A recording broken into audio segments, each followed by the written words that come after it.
여러분, 오늘 밤 자다가 갑자기 다리에 쥐가 나서 비명을 지르신 적 있으신가요? 아니면 지금 이 순간에도 밤마다 찾아오는 그 끔찍한 통증 때문에 잠을 제대로 못 주무시고 계신 건 아닌지요? 오늘 제가 여러분께 정말 중요한 이야기를 드리겠습니다. 60세 이상 어르신 두 분 중 한 분이 겪고 계신 이 고통, 사실은 절대로 그냥 넘기시면 안 됩니다. 그냥 참고 넘기시다가 평생 다리를 절며 사셔야 하는 상황이 올 수도 있기 때문입니다. 며칠 전 제 진료실 문을 열고 들어오신 분 이야기를 먼저 해드려야겠습니다. 72세 박 어르신이셨습니다. 이분은 동네에서 알아주는 산을 좋아하시는 분이셨습니다.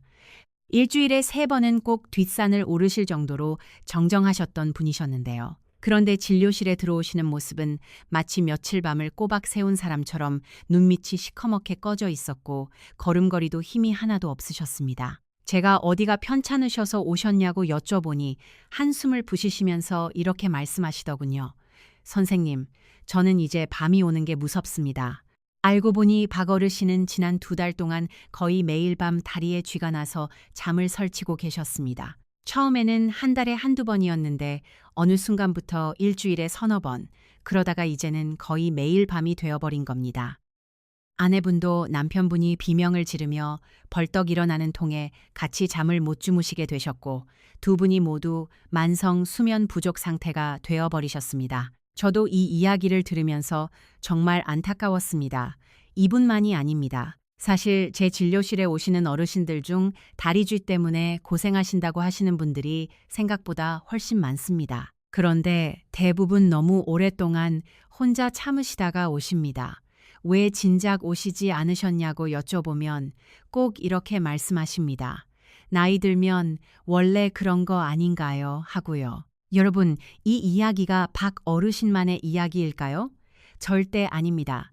지금 이 영상을 보시는 여러분 중에도 고개를 끄덕이시는 분들이 많으실 겁니다. 실제로 대한수면학회가 65세 이상 어르신 2,400명을 대상으로 조사한 결과를 보면 무려 47%에 달하는 분들이 야간 다리 경련, 즉 야간 다리쥐를 정기적으로 경험하고 계신다고 합니다. 두 분 중 한 분은 이 고통을 겪고 계신다는 이야기입니다. 그런데 정말 심각한 문제는 따로 있습니다. 대부분의 어르신들이 박 어르신처럼 이걸 그냥 나이 들면 당연히 생기는 병이나 영양 부족 정도로만 생각하고 방치하신다는 겁니다. 그냥 마그네슘 영양제 사다 드시고 꾹 참으시는 분들이 정말 많습니다. 하지만 의사인 제가 볼 때 야간 다리쥐를 호소하시는 어르신들 중 약 18%에서 23% 정도는 당장 치료가 필요한 위험한 혈관 질환의 신호일 수 있습니다. 제가 박 어르신을 직접 검사했을 때 저는 정말 깜짝 놀랐습니다. 이분이 겪고 계신 건 단순한 근육 뭉침이 아니었습니다. 다행히 이분은 빠르게 발견이 되셨지만 만약 이대로 몇 달만 더 방치했다면 박 어르신은 등산은커녕 평생 다리를 절면서 사셔야 했을지도 모릅니다. 그래서 오늘 제가 준비했습니다. 오늘 이 영상 하나로 여러분은 다음 내용을 완벽하게 알고 가실 겁니다. 첫째, 밤마다 찾아오는 다리쥐의 진짜 과학적인 원인이 무엇인지 정확하게 알려드리겠습니다. 둘째, 단순히 다리에 쥐가 난 것과 당장 응급실로 달려가야 하는 위험한 혈관 질환을 어르신 스스로 집에서 구별할 수 있는 명확한 방법을 알려드리겠습니다. 셋째, 쥐가 났을 때 트리초 만의 통증을 없애는 응급처치법부터 다시는 쥐가 나지 않게 만드는 완전한 생활 루틴까지 전부 챙겨드리겠습니다. 그리고 오늘은 특별히 야간 다리 쥐와 관련해서 절대 놓치시면 안 되는 6가지 예방 루틴과 진료실에서 가장 많이 받는 질문들에 대한 속 시원한 답변까지 드리겠습니다. 영상이 끝날 때쯤이면 여러분은 더 이상 밤이 두렵지 않으실 겁니다. 오늘 밤부터 당장 2다리 쭉 뻗고 꿀잠 주무실 수 있게 제가 도와드리겠습니다. 그럼 지금부터 하나하나 자세히 풀어드리겠습니다. 먼저 야간 다리쥐가 왜 생기는지 그 진짜 원인부터 정확하게 알아보겠습니다. 많은 어르신들이 다리에 쥐가 나면 가장 먼저 마그네슘이 부족해서 그렇다고 생각하십니다. 사실 저도 예전에는 그렇게 배웠습니다. 마그네슘 부족이 원인 중 하나인 것은 맞습니다. 그런데 박 어르신처럼 마그네슘을 3종류나 드시는데도 전혀 효과가 없는 경우가 정말 많습니다. 왜 그럴까요? 서울대학교 병원 신경과 연구팀이 야간 다리 경련 환자 380명을 3년간 추적 연구한 결과가 있습니다. 이 연구에 따르면 영양 부족이 실제 원인인 경우는 전체의 23% 정도에 불과했습니다. 나머지 77%는 전혀 다른 원인으로 쥐가 나고 있었던 겁니다. 그렇다면 그 77%의 진짜 원인은 무엇일까요? 바로 신경 센서의 고장입니다. 이걸 이해하시려면 자동차를 한번 떠올려 보세요. 우리 다리 근육에는 두 가지 아주 중요한 센서가 있습니다. 하나는 엑셀처럼 근육을 수축시켜서 힘을 쓰게 만드는 센서고, 다른 하나는 브레이크처럼 근육을 이완시켜서 쉬게 만드는 센서입니다. 전문 용어로는 이 두 가지를 금방추와 골지힘 줄기관이라고 합니다만, 어렵게 생각하지 마시고 그냥 엑셀과 브레이크라고 기억해 주세요. 젊었을 때는 이 엑셀과 브레이크가 아주 조화롭게 작동합니다.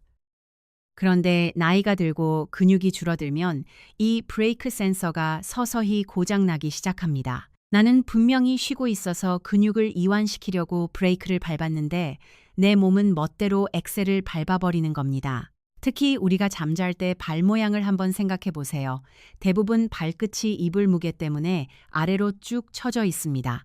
이 자세가 되면 종아리 근육이 가장 짧아진 상태가 됩니다. 이미 짧아져서 팽팽하게 긴장된 근육에 고장난 신경 센서가 수축 신호를 빵하고 터트리니 근육이 감당하지 못하고 돌덩이처럼 굳어버리는 겁니다. 이게 바로 밤마다 쥐가 나는 진짜 과학적인 이유입니다. 그렇다면 왜 나이가 들수록 이 브레이크 센서가 고장나는 걸까요? 세 가지 이유가 있습니다. 첫 번째 이유는 근감소증 문제입니다. 우리 몸의 근육은 30대 이후부터 매년 약 1%씩 줄어들기 시작합니다. 60대가 되면 젊었을 때와 비교해서 근육량이 20%에서 30%나 감소하게 됩니다. 근육이 줄어들면 함께 있던 신경 센서들도 퇴화하고 신호 전달 능력이 떨어집니다. 마치 오래된 전화선처럼 잡음이 생기고 신호가 엉키는 거라고 생각하시면 됩니다. 두 번째 이유는 혈액순환 문제입니다. 나이가 들면 심장의 펌프 능력이 조금씩 떨어지고 혈관도 탄력성을 잃습니다. 특히 심장에서 가장 멀리 떨어진 종아리와 발 부위는 혈액이 충분히 공급되지 않는 경우가 많아집니다. 혈액이 잘 안 오면 근육세포에 산소와 영양이 부족해지고, 이렇게 되면 근육이 피로해지면서 경련이 일어나기 더 쉬운 환경이 만들어집니다. 세 번째 이유는 신경 전달 물질의 감소입니다. 우리 신경계가 원활하게 작동하려면 여러 가지 신경 전달 물질이 필요합니다. 그런데 나이가 들면 이런 신경 전달 물질들이 전체적으로 감소합니다. 특히 도파민이라는 물질이 줄어들면 다리 근육의 신경 조절 능력이 크게 떨어지게 됩니다. 어떻게 설명드릴까요? 쉽게 말씀드리면요. 젊을 때는 오케스트라 지휘자가 정확하게 지휘를 해서 모든 악기가 조화롭게 연주됩니다. 그런데 나이가 들면 지휘자가 조금씩 힘이 빠지고 악보도 흐릿하게 보이고 악단원들도 피곤해지면서 제멋대로 연주하는 악기들이 생기는 겁니다. 그게 바로 다리에 쥐가 나는 현상입니다. 이걸 이해하셨다면 왜 마그네슘만으로는 효과가 없는 경우가 많은지 이제 이해되시죠? 마그네슘은 근육세포 안에서 근육이 이완되는 데 도움을 주는 미네랄입니다. 그런데 문제가 신경 센서의 고장에 있다면 마그네슘을 아무리 먹어도 그 고장난 센서를 고치는 데는 한계가 있는 겁니다. 그렇다고 마그네슘이 전혀 필요 없다는 말씀을 드리는 게 아닙니다. 다만 마그네슘 하나에만 의존하지 마시고 오늘 제가 알려드리는 다른 방법들과 함께 쓰셔야 효과를 보실 수 있다는 말씀을 드리는 겁니다. 자, 이제 두 번째로 가장 중요한 부분을 말씀드리겠습니다. 밤에 다리가 아플 때 그게 단순히 쥐인지 아니면 당장 응급실로 달려가야 하는 위험한 혈관 질환인지 어떻게 구별하느냐 하는 겁니다. 이건 정말 목숨이 걸린 문제입니다. 절대 놓치시면 안 됩니다. 제가 진료실에서 어르신들을 뵐 때 가장 먼저 확인하는 세 가지가 있습니다. 지금부터 이 세 가지를 하나하나 자세히 설명해 드리겠습니다.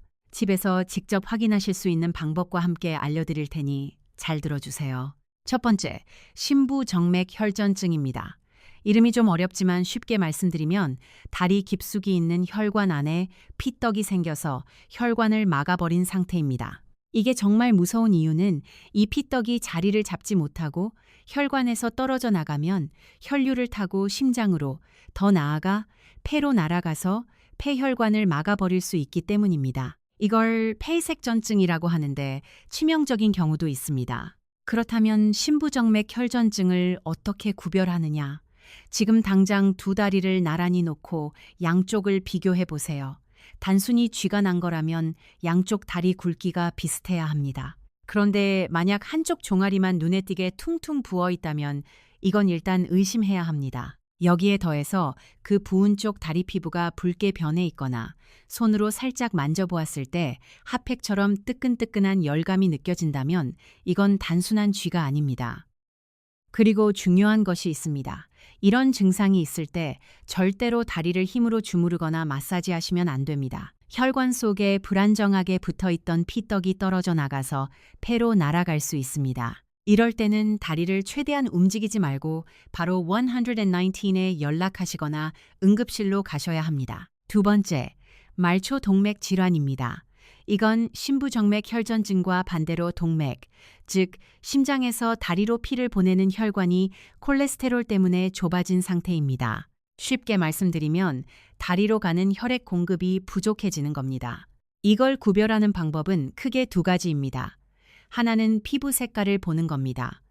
심부정맥 혈전증은 붓고 붉어지는 반면 말초 동맥 질환은 반대로 다리가 창백하고 차갑습니다. 혈액이 제대로 공급되지 않으니 피부색이 유달리 하얗거나 심하면 파랗게 변하기도 합니다. 또 하나는 발등 맥박을 확인하는 겁니다. 발등 한가운데를 손가락으로 지그시 눌러보세요. 건강한 사람은 여기서 콩닥콩닥 맥박이 뚜렷하게 느껴져야 합니다. 그런데 말초동맥 질환이 있으면 이 맥박이 아주 약하거나 아예 안 잡힙니다. 이 증상과 함께 조금만 걸어도 종아리가 터질 듯이 아프다가 잠깐 쉬면 괜찮아지는 증상이 반복된다면 말초동맥 질환을 강하게 의심해야 합니다. 말초동맥 질환은 당뇨가 있으신 분들께서 특히 주의하셔야 합니다. 질병관리청 자료에 따르면 당뇨 어르신들은 일반인에 비해 말초동맥 질환 위험이 3.4배나 높다고 합니다. 방치하면 다리 조직이 괴사해서 절단까지 해야 하는 무서운 결과를 가져올 수 있습니다. 세 번째, 하지불안 증후군입니다. 이건 엄밀히 말하면 통증이라기보다는 아주 불쾌하고 기분 나쁜 이상 감각입니다. 어르신들이 표현하시기를 다리에 벌레가 기어가는 것 같다거나 전기가 찌릿찌릿 통하는 것 같다고 하십니다. 또는 뭔가 다리를 꼭 움직여야 할 것 같은 충동이 강하게 온다고도 하십니다. 이걸 구별하는 가장 쉬운 방법은 움직임에 대한 반응을 보는 겁니다. 단순한 쥐는 움직이면 더 아픕니다. 그런데 하지불안 증후군은 반대입니다. 가만히 있으면 미칠 듯이 불편한데 다리를 움직이거나 걸으면 거짓말처럼 편안해집니다. 이것도 아주 중요한 구별 포인트입니다.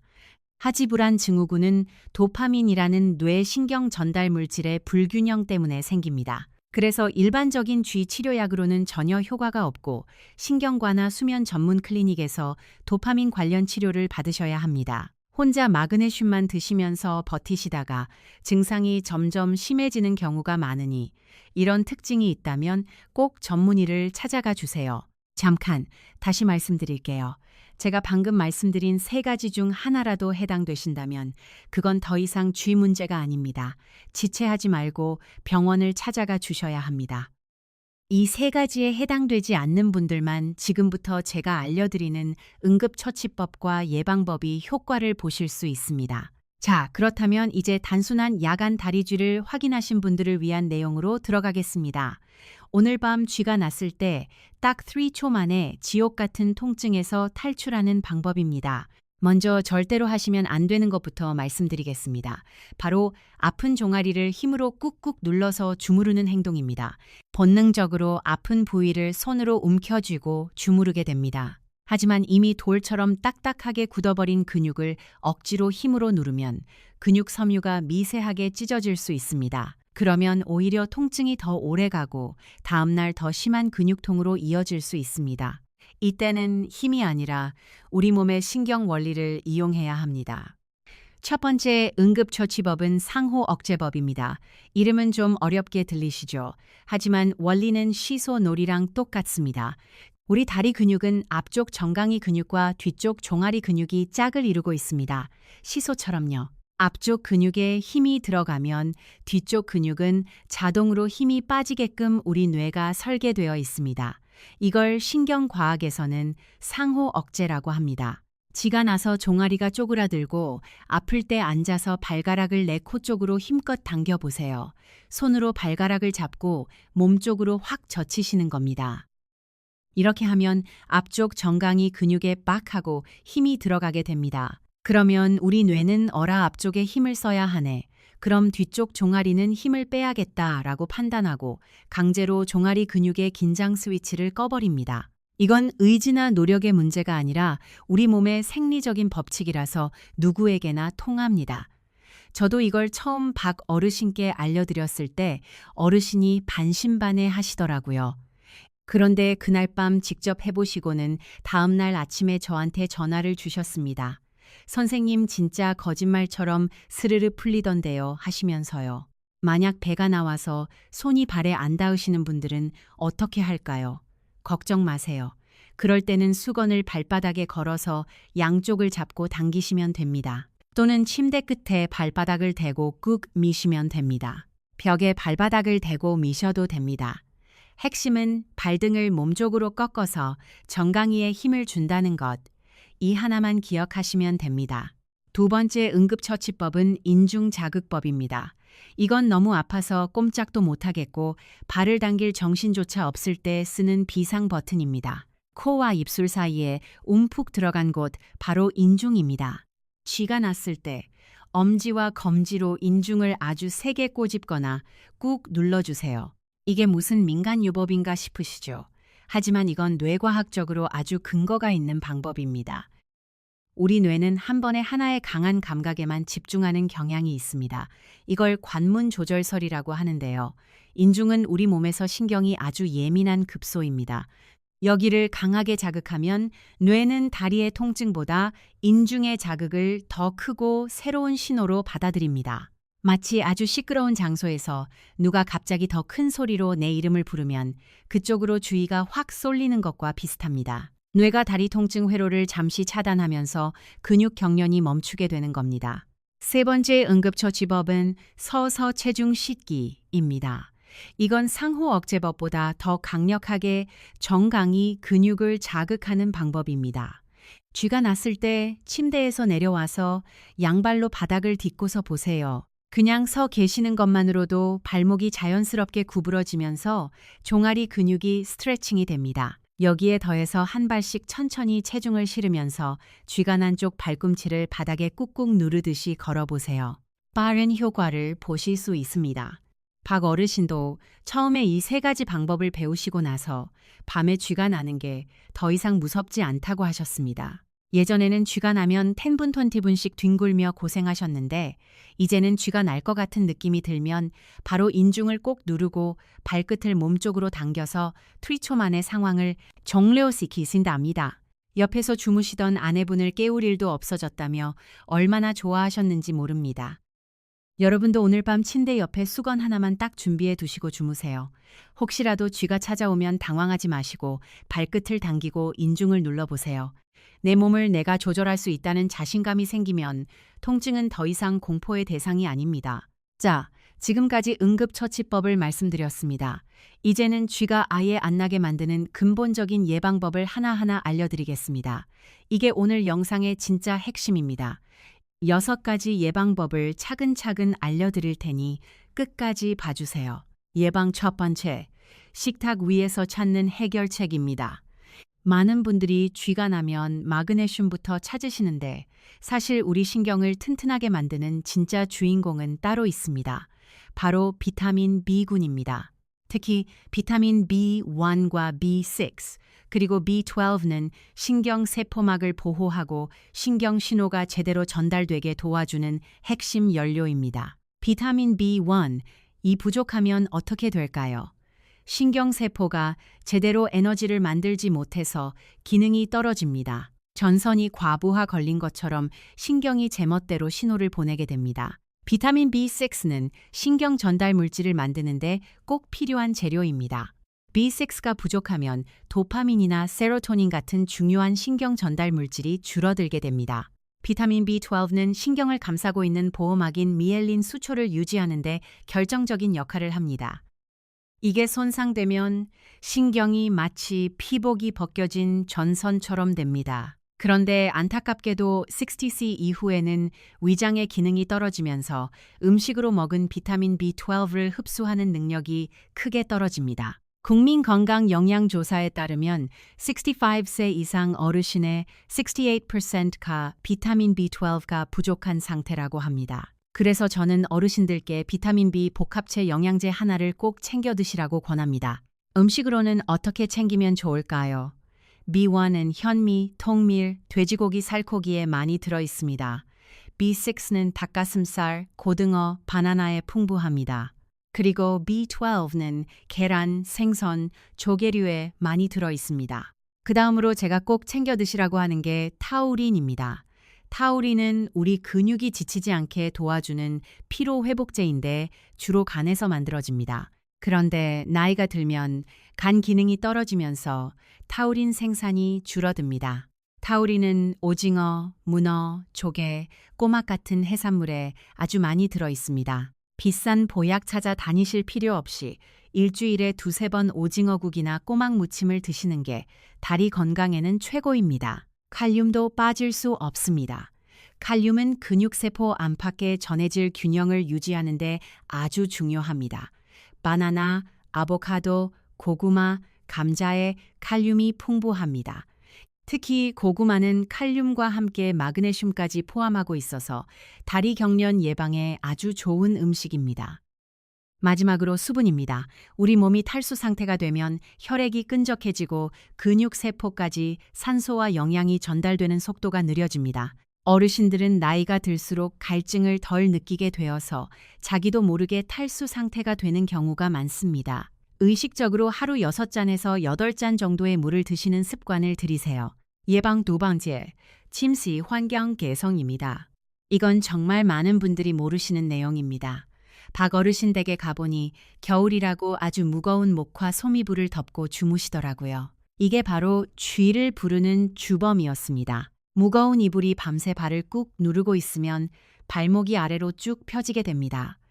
그러면 종아리 근육이 밤새도록 짧게 수축된 긴장 상태로 있게 됩니다. 이러다 보면 당연히 경련이 오기 쉬운 환경이 만들어지죠. 해결책은 간단합니다. 무거운 이불은 치우시고 가벼운 이불로 바꾸세요. 그리고 주무실 때 발목 밑에 베개나 쿠션을 하나 받치고 주무세요. 발이 심장보다 약간 높아지면 하루 종일 다리로 쏠렸던 혈액이 심장으로 잘 돌아와서 혈액순환이 좋아집니다. 동시에 발목이 자연스럽게 구부러지는 자세가 유지되어서 종아리 근육이 편안하게 이완된 상태로 쉴 수 있게 됩니다. 실내 온도도 중요합니다. 방이 너무 춥거나 에어컨 바람이 직접 다리에 맞으면 근육이 차가워지면서 혈관이 수축하고 경련이 더 잘 일어납니다. 자는 동안 다리 부위가 너무 차가워지지 않도록 얇은 양말을 신고 주무시는 것도 좋은 방법입니다. 예방 세 번째, 주무시기 전 황금 스트레칭입니다. 취침 30분 전에 딱 3가지 스트레칭만 해주세요. 이걸 다 하셔도 5분이 안 됩니다. 첫 번째 스트레칭은 벽 짚고 종아리 늘리기입니다. 벽 앞에 서서 양손으로 벽을 짚으세요.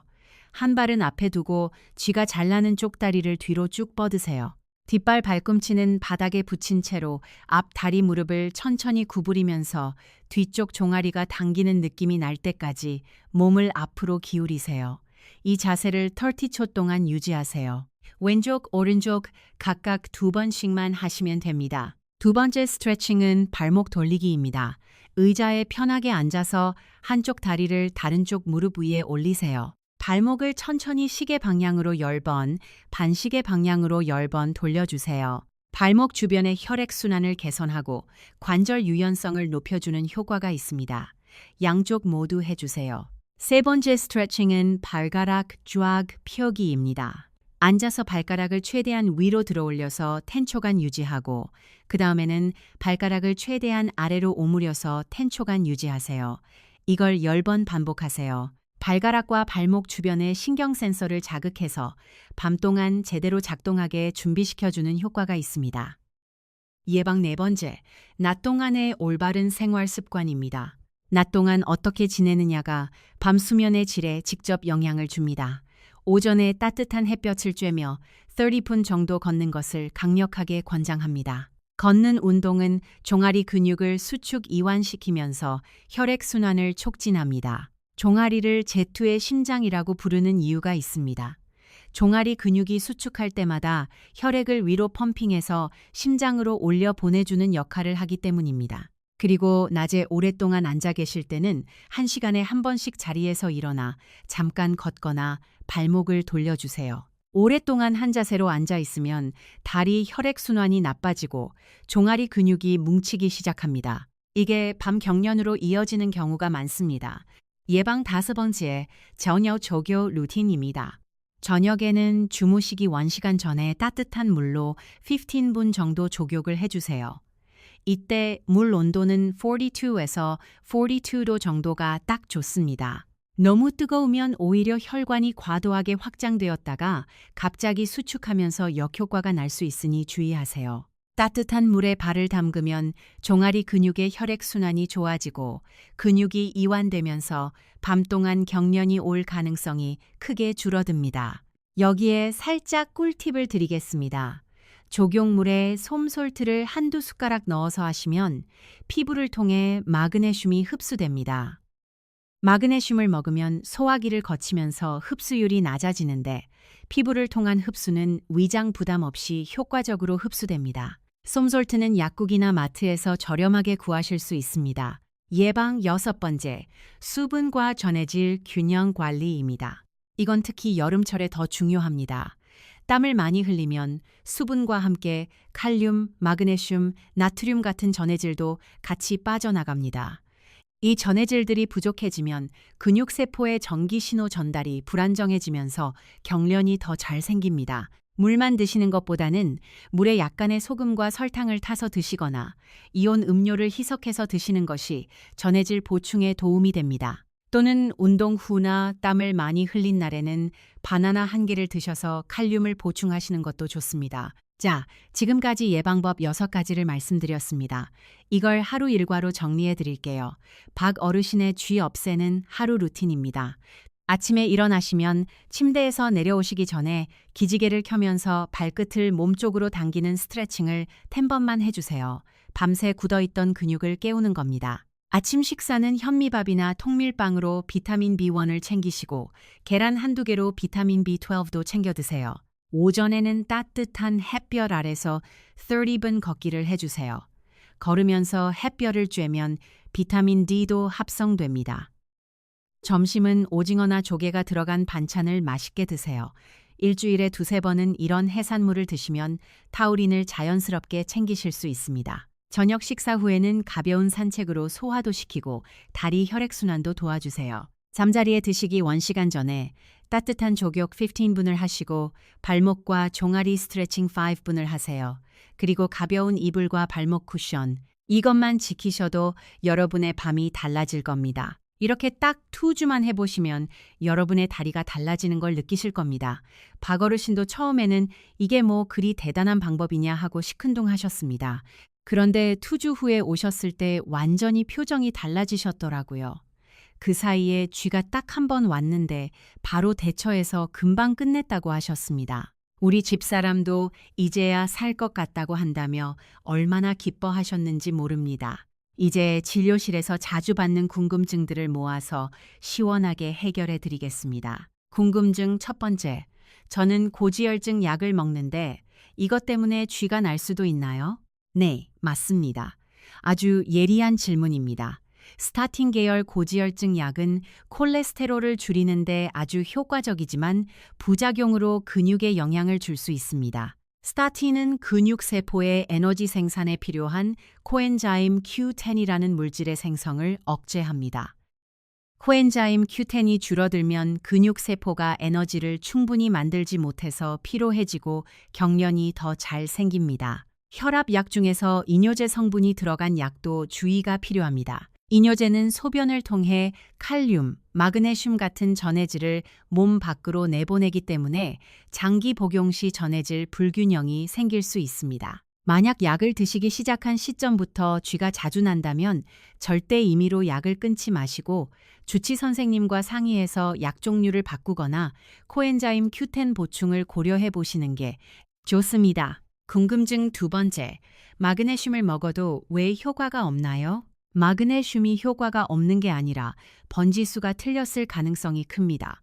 아까 말씀드렸듯이 영양 부족보다는 신경 센서의 고장이 원인인 경우가 훨씬 많습니다. 그리고 마그네슘은 흡수율이 종류마다 크게 다릅니다. 가장 많이 파는 산화 마그네슘은 흡수율이 4%에서 12% 정도밖에 안 됩니다.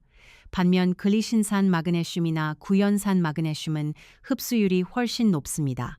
많이 드시는 것보다 흡수율 좋은 형태로 적당히 드시는 게 더 효과적입니다.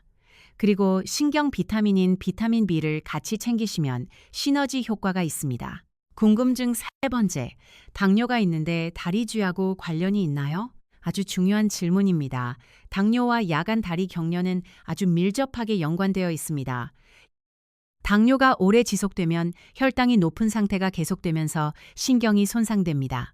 이를 당뇨병성 신경병증이라고 하는데 이 신경 손상이 다리 근육의 신경 센서를 망가뜨려서 경련을 더 자주 일으킵니다. 또 당뇨는 혈관도 손상시킵니다. 작은 혈관들이 막히면서 다리 근육의 산소와 영양 공급이 줄어들고 경련이 더 잘 생기는 환경이 됩니다.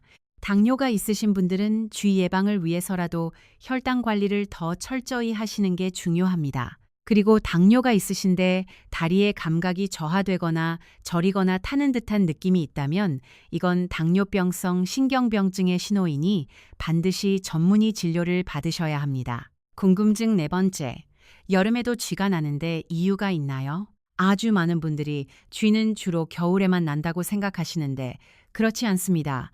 여름에도 쥐가 많이 납니다. 이유는 두 가지입니다.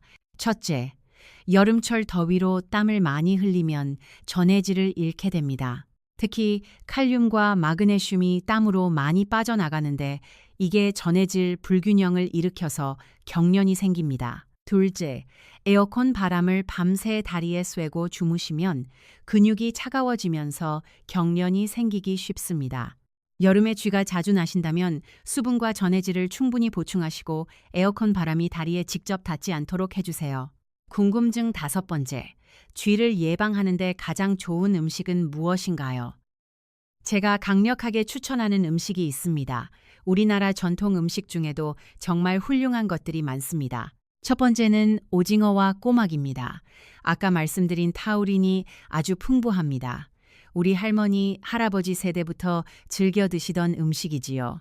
오징어 볶음, 오징어국, 꼬막 무침, 이런 것들을 자주 드시면 다리 건강에 아주 좋습니다. 두 번째는 된장찌개입니다. 된장에는 다양한 미네랄과 함께 다리 신경 건강에 필요한 비타민 B군이 풍부합니다. 그리고 된장을 만드는 과정에서 생기는 유익균들이 장 건강을 개선해서 영양 흡수를 도와줍니다. 우리 전통 음식이 사실 다 이유가 있습니다. 세 번째는 고구마입니다. 칼륨과 마그네슘이 함께 들어있는 아주 훌륭한 다리 건강식입니다. 구워 드셔도 좋고 쪄 드셔도 좋습니다. 저녁에 간식으로 고구마 반 개만 드셔도 밤경련 예방에 큰 도움이 됩니다. 네 번째는 시금치입니다. 마그네슘, 칼슘, 칼륨이 모두 들어있는 다리 건강의 종합 선물 세트 같은 채소입니다. 시금치 된장국, 시금치 나물, 시금치 무침 어떤 방식으로 드셔도 다 좋습니다. 다섯 번째는 계란입니다. 비타민 B12가 풍부하게 들어있고 하루에 2개 드시는 것으로 충분한 B12를 보충하실 수 있습니다. 비싸지도 않고 구하기도 쉽고 드시기도 편한 최고의 신경 건강식품입니다. 궁금증 여섯 번째, 낮에 운동을 하면 오히려 밤에 쥐가 더 나는 것 같은데요? 이건 왜 그런가요? 이런 말씀을 하시는 분들이 간혹 있습니다. 이건 두 가지 이유가 있습니다. 첫 번째는 운동 강도의 문제입니다. 60대 이후에는 무리한 강도 높은 운동이 오히려 근육을 과도하게 사용해서 전해질 불균형을 일으킬 수 있습니다. 운동 후에 수분과 전해질 보충을 충분히 하시지 않으면 밤에 경련이 오기 쉽습니다. 두 번째는 운동 시간의 문제입니다. 저녁 늦게 강도 높은 운동을 하면 체온이 올라가고 심박수가 높아진 상태로 잠자리에 드시게 됩니다. 이 상태에서는 근육이 충분히 이완되지 않아서 경련이 오기 쉽습니다. 해결책은 운동 강도를 본인 능력의 60% 정도로 맞추시고 운동 직후에 수분을 충분히 보충하시는 겁니다. 그리고 강도 높은 운동은 가능하면 오후 4시 이전에 마치시는 게 좋습니다. 저녁에는 가볍게 산책이나 스트레칭 정도로만 하세요. 여기서 잠깐 특별히 한 분의 이야기를 더 들려드리고 싶습니다. 67세 이 어르신 이야기입니다. 이분은 퇴직 후 매일 공원에서 배드민턴을 즐기시던 분이셨는데요. 어느 날부터 밤마다 다리쥐 때문에 잠을 못 주무시게 되면서 자연히 배드민턴도 못 나가시게 되었습니다. 운동을 못하니 몸이 더 무거워지고 기분도 안 좋아지고 심지어 우울하기까지 하셨다고 합니다. 처음 저를 찾아오셨을 때 이분은 이렇게 말씀하셨습니다. 선생님, 다리쥐 하나 때문에 제 삶이 이렇게 무너질 줄 몰랐습니다 하고요. 그 말씀이 정말 마음에 남았습니다. 다리쥐 하나가 수면을 망치고 운동을 못하게 하고 기분을 우울하게 만들고 결국 삶의 질 전체를 떨어뜨릴 수 있다는 걸 다시 한번 느꼈습니다. 이 어르신은 제가 알려드린 예방 루틴을 한 달 동안 철저히 실천하신 후 다시 공원으로 나가셨습니다. 지금은 매일 배드민턴을 치시면서 동네 친구분들한테 선생님이 알려주신 방법 나도 알려줄게 하고 다니신다고 합니다. 이렇게 좋은 정보는 혼자만 알고 계시지 말고 꼭 주변에 나눠주시면 좋겠습니다. 오늘 마지막으로 한 가지만 더 말씀드리겠습니다. 바로 다리 건강과 뇌 건강의 연결고리입니다. 많은 분들이 잘 모르시는 사실인데요. 세브란스 병원 신경과 연구팀이 발표한 흥미로운 연구 결과가 있습니다. 야간 수면 중 자주 깨는 어르신들은 그렇지 않은 어르신들에 비해 인지 기능 저하 속도가 1.8배 빠르다는 결과입니다. 즉, 다리쥐 때문에 잠을 못 자면 뇌 건강에도 직접적인 악영향을 미친다는 겁니다. 우리 뇌는 우리가 잠을 자는 동안 낮 동안 쌓인 노폐물을 청소하고 기억을 정리하고 세포를 회복시킵니다. 이 중요한 작업이 다리쥐 때문에 자꾸 방해를 받으면 뇌가 제대로 청소를 못하고 쌓인 노폐물이 점점 많아지게 됩니다. 전문가들은 이것이 치매를 비롯한 인지 기능 저하와 연결될 수 있다고 경고합니다. 그러니 다리쥐 문제를 단순히 다리 문제로만 보지 마시고 뇌 건강과도 연결된 중요한 문제로 생각해 주세요. 오늘 제가 알려드린 예방법을 실천하셔서 수면의 질을 높이시는 것, 그것이 곧 뇌 건강을 지키는 길이기도 합니다. 다리를 건강하게 만들면 잠을 잘 자게 되고 잠을 잘 자면 뇌가 건강해지고 뇌가 건강해지면 하루하루가 더 맑고 활기차게 느껴집니다. 이 선순환을 여러분도 꼭 경험해 보시길 진심으로 바랍니다. 자, 지금까지 정말 많은 이야기를 나눴습니다. 혹시라도 내용이 많아서 중간에 놓치신 분들을 위해 오늘 기억하셔야 할 핵심을 딱 3가지로 정리해 드리겠습니다. 이 3가지만 기억하셔도 여러분의 다리 건강은 확실히 달라질 겁니다. 첫째, 내 다리의 증상이 단순한 근육 경련인지 아니면 혈관이 보내는 위험 신호인지 반드시 확인하셔야 합니다. 다리가 한쪽만 퉁퉁 붓고 뜨겁다면 혈전, 차갑고 창백하며 발등 맥박이 약하다면 혈관 협착, 가만히 있으면 불쾌하지만 움직이면 편해진다면 하지불안 증후군을 의심하세요. 이 3가지 중 하나라도 해당되면 지체하지 말고 바로 병원으로 가세요. 둘째, 밤에 쥐가 났을 때 절대로 비명 지르며 주무르지 마세요. 발가락을 코 쪽으로 당겨서 정강이에 힘주는 상호 억제법, 인중을 세게 꼬집는 인중 자극법, 그리고 바닥에 내려서서 체중을 싣는 방법이 3가지면 수리초 만에 통증에서 탈출하실 수 있습니다. 오늘 밤 침대 옆에 수건 하나를 꼭 준비해 두세요. 셋째, 예방을 위해서는 비타민 B와 타우린을 챙기세요. 가벼운 이불과 발목 쿠션으로 수면 환경을 바꾸세요. 주무시기 전 5분 스트레칭을 습관으로 만드세요. 낮에 규칙적으로 걷고 저녁에 족욕을 하세요. 이 작은 실천들이 여러분의 밤을 완전히 바꿔드릴 겁니다. 얼마 전 진료실에서 박 어르신을 다시 뵀습니다. 문을 열고 들어오시는데 처음 뵀을 때 그 지치고 어두웠던 표정은 온데간데 없고 얼굴에 윤기가 흐르시더군요. 저한테 자랑스럽게 스마트폰 사진을 보여주셨는데 다시 동네 뒷산 정상에 올라가서 찍은 사진이었습니다. 어르신이 활짝 웃으며 이렇게 말씀하셨습니다. 선생님 덕분에 이제 밤에 다리 뻗고 잡니다. 우리 집사람도 이제야 살 것 같다고 하네요. 그 말씀을 듣는데 의사로서 이보다 더 큰 보람은 없겠다는 생각이 들었습니다. 밤새 편안하게 자는 것, 아침에 개운하게 일어나는 것, 그 평범한 일상이 사실은 가장 큰 축복입니다. 여러분, 우리 세대는 정말 많은 것을 이겨내셨잖아요. 가난한 시절도 힘든 시절도 다 견뎌내셨습니다. 이제 우리 차례입니다. 우리 자신의 건강을 챙길 차례입니다. 손주들과 더 오래 건강하게 함께 있으시려면, 자식들에게 걱정 끼치지 않으시려면 오늘 알려드린 것들을 꼭 실천해 주세요. 오징어국 한 그릇, 잠자기 전 발목 돌리기, 발목 밑에 쿠션 하나, 이 작은 실천들이 모여서 여러분의 밤을 지켜줍니다. 지금 당장 실천하실 준비가 되셨다면 댓글에 숫자 1이라고 남겨주세요. 나도 이제 쥐 없이 꿀잠 자겠다는 여러분의 다짐을 보여주세요. 다른 분들이 남긴 숫자를 보면서 나만 노력하는 게 아니구나 하고 서로 힘을 얻으실 수 있을 겁니다. 오늘 영상이 도움이 되셨다면 좋아요와 구독 부탁드립니다. 여러분의 클릭 한 번이 이 정보를 더 많은 분들께 전달하는 데 큰 힘이 됩니다. 가족 단톡방에도 공유해 주세요. 부모님 다리가 혹시 한쪽만 부어 있지는 않은지 오늘 밤 꼭 확인해 보라고 전해 주시면 좋겠습니다. 여러분의 작은 관심이 가족의 건강을 지킬 수 있습니다. 저는 다음 시간에도 여러분의 몸과 마음을 치유하는 따뜻하고 유익한 이야기로 다시 찾아오겠습니다. 오늘도 건강하시고 행복하세요.